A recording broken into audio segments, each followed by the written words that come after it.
ឥឡូវខ្ញុំហៅបងប្អូនមកហ្នឹងមកនិយាយពីរឿងការងារបន្តិចបងប្អូនណាឥឡូវបានរលូនទាំងអស់គ្នាណាបងប្អូនអញ្ចឹងកុំឲ្យថ្នាក់លើគេមើលមកថាខ្ញុំហ្នឹងដាក់ផែនការទៅបងពេលធ្វើអីវាបានសម្រេចអញ្ចឹងនេះអញ្ចឹងខ្ញុំថាខ្ញុំដាក់ផែនការទៅបងប្អូនធ្វើតាមណាអញ្ចឹងឥឡូវខ្ញុំនឹងដាក់ផែនការឥឡូវឲ្យបងប្អូនទៅយកឆ្នាំពណ៌សទៅលានជាងមកកន្លែងពីរួយកន្លែងនោះកន្លែងភ្ញៀវគេឡើងមកមើលហ្នឹងបាទអញ្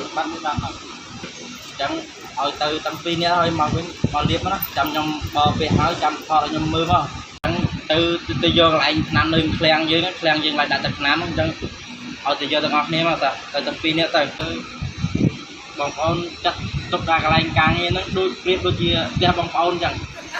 នេះខ្ញុំបាទអញ្ចឹងខ្ញុំថាបងប្អូនធ្វើការឲ្យបានទៅទាំងអស់គ្នាគឺការងារហើយធ្វើការតាម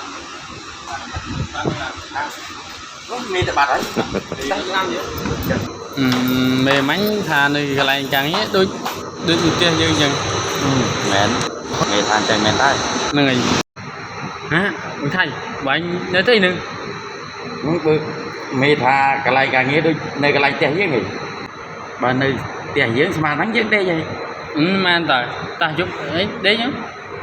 មករៀបចំតាតែខ្ញុំប្រាប់បងឯងឲ្យមកយកថ្នាំទៅលាបឯលើមិនឥឡូវអត់ឃើញខ្ញុំចុះមកឃើញបងឯងដេកចឹងហ្មងខ្ញុំនៅលើលូឲ្យធ្វើការធ្វើវាមកធ្វើការ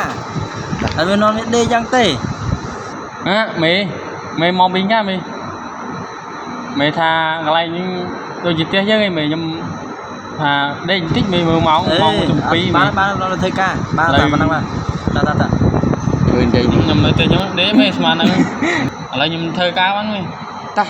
ទៅមេមកដល់ហើយ